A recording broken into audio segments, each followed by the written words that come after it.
కాబట్టి బీదలైన మీరు చెప్పండి, పెద్దగా చెప్పుకోండి, బీదలైన మీరు ఇప్పుడు ఏడ్చుచున్న మీరు నవ్వుతారు. మీరు నువ్వు భౌతికంగా బీదవై ఉండొచ్చు, కానీ శ్రీమంతుడి కొడుకువి కూతురువి నువ్వు. నీ ధనం అక్కడ ఉంది, నీ ఐశ్వర్యం అక్కడ ఉంది. దేవుని కృతజ్ఞతలు చెప్పు, నీతో మాట్లాడినందుకు దేవునికి వందనాలు చెప్పు. దేవా థ్యాంక్ యూ, నాతో ఈరోజు మాట్లాడావు, కొన్ని విషయాలు నన్ను హెచ్చరించావు, నన్ను ప్రోత్సాహపరిచావు, నన్ను ధైర్యపరిచావు. నీకు స్తోత్రము స్తోత్రము స్తోత్రము స్తోత్రం అంటూ నాలో ఉన్న లోపాలేంటో నాకు ఎత్తి చూపించావు. దేన్ని బట్టి అతిశయపడుతున్నానో దాని మీద దెబ్బ కొట్టావు. నీ బలాన్ని ఆశ్రయించేటట్టు నన్ను చేశావు. నిజమే, నాలో ఉన్న చెంచల బుద్ధి, స్థిరము లేని బుద్ధి, నా బలహీనత నా ముందు తెల్లంగా తేటపరిచావు. నేను పదే పదే పదే పదే ఎందుకు తేడా పడుతున్నానో, ఎందుకు బలహీన పడుతున్నానో నాకు స్పష్టంగా అర్థమయ్యేటట్టు చేశావు. అవును ప్రభువా, నేను నీ బలాన్ని ఆశ్రయించకపోతే ఒక్క రోజు కూడా నీకు నమ్మకంగా ఉండలేను.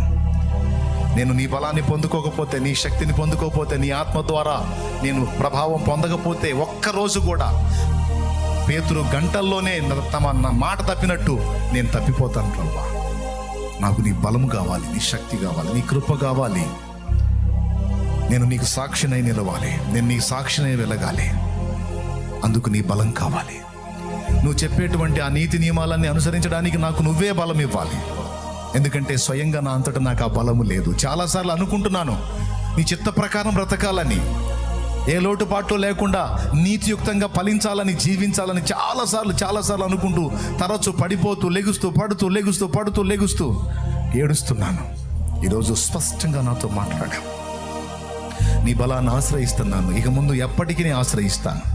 ఎప్పటెప్పటికీ ఎన్నటెన్నటికీ నీ బలమే నాకు దిక్కు, నీ కృప, నీ శక్తే నాకు దిక్కు తప్ప నా అంతటా నేను నిలవలేను ప్రభు, గెలవలేను ప్రభు.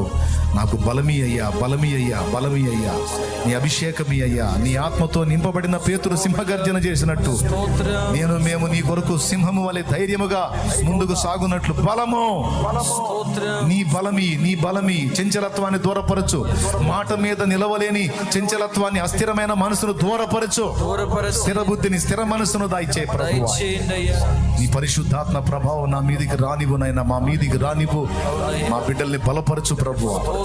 తమ పేదరికాన్ని బట్టి ఎవరు తిట్టుకుంటున్నారో ఈరోజు దాన్ని కూడా ఒక ఆశీర్వాదంగానే నీకు ఉంచానని నాకు స్పష్టపరిచినందుకు నీకు వందనాలు. నిజంగా డబ్బు లేనప్పుడు దీనులుగా ఉండి, డబ్బు వచ్చినాక గర్వంతులుగా, దుర్మార్గులుగా, భ్రష్టులుగా మారిపోయిన వాళ్ళని కొంతమంది నేను చూశాను. నిజమే ప్రభువా, కొంతమంది డబ్బుని బట్టి చెడిపోయారు ప్రభువా, డబ్బు వచ్చినాక చెడిపోయారు ప్రభువా. అలాంటి డబ్బు నాకొద్దు, నన్ను నాశనం చేసే డబ్బు నాకొద్దు, నన్ను నీకు దూరం చేసే డబ్బు నాకొద్దు. నాకు నువ్వు కావాలి, నీ సన్నిధి కావాలి, నీ సహవాసం కావాలి, నీ పాదాల చెంత అడిగి పొందుకోవాలి.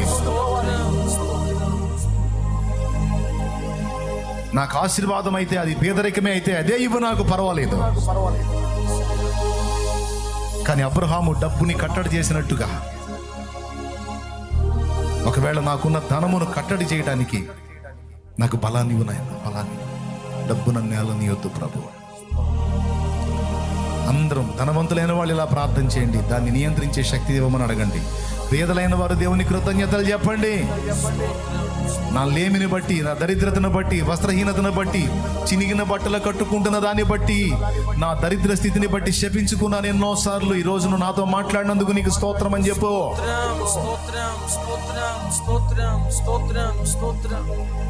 దేవుడికి తెలియదా నువ్వు చినిగినే కట్టుకుంటున్నావని?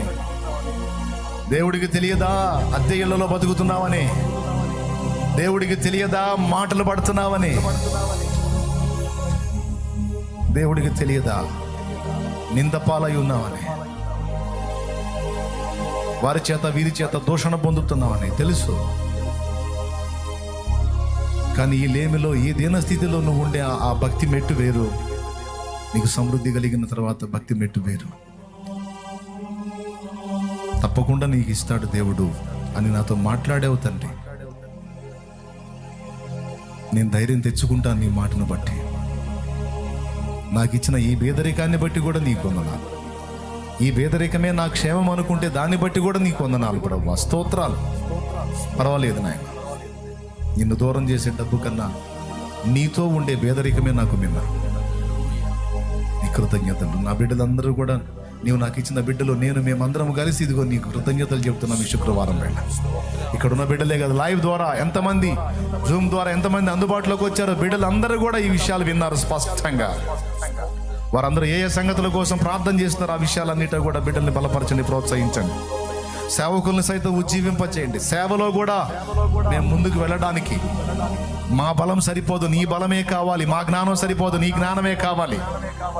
నువ్వు వెలిగించకపోతే చంద్రబింబానికి వెలుగెక్కడా?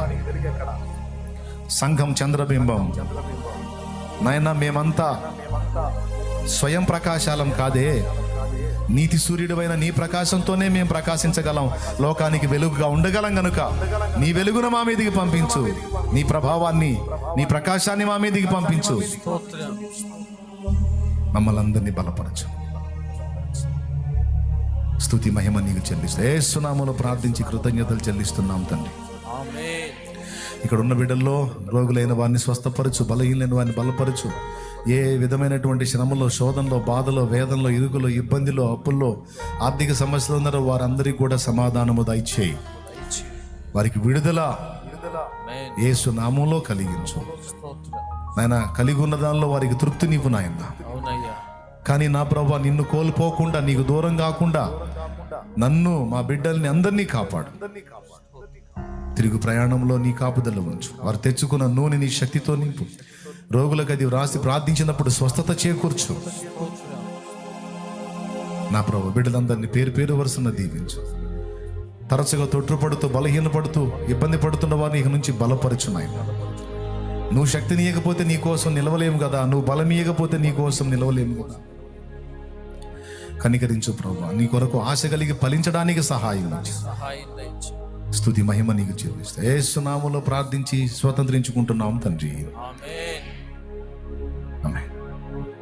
మన తండ్రి అయిన దేవుని ప్రేమ, ఆయన ప్రియ కుమారుడు, మనందరి ప్రాణప్రియుడైన యేసయ్య శాశ్వత నిత్య కృప, పరిశుద్ధాత్మతోడి మనోహర దివ్య సహవాసం, సమాధానం సమకూడిన మనకు సకల పరిశుద్ధులకు సార్వత్రిక సంఘమంతటికి నీ సదాతోడి మనందరం నిత్యత్వంలో చేరు పర్యంతం మనల్ని నడిపించును గాక. ఆమేన్. ప్రవేశ రక్తమునకు చే, ప్రవేశ రక్తమునకు చే, ప్రవేశ నామమునకు సంపూర్ణ విజయం కలుగును గాక. ఆమేన్. హల్లెలూయా, హల్లెలూయా, హల్లెలూయా. ప్రభు స్తోత్రాలు. మీ అందరికీ వందనాలు.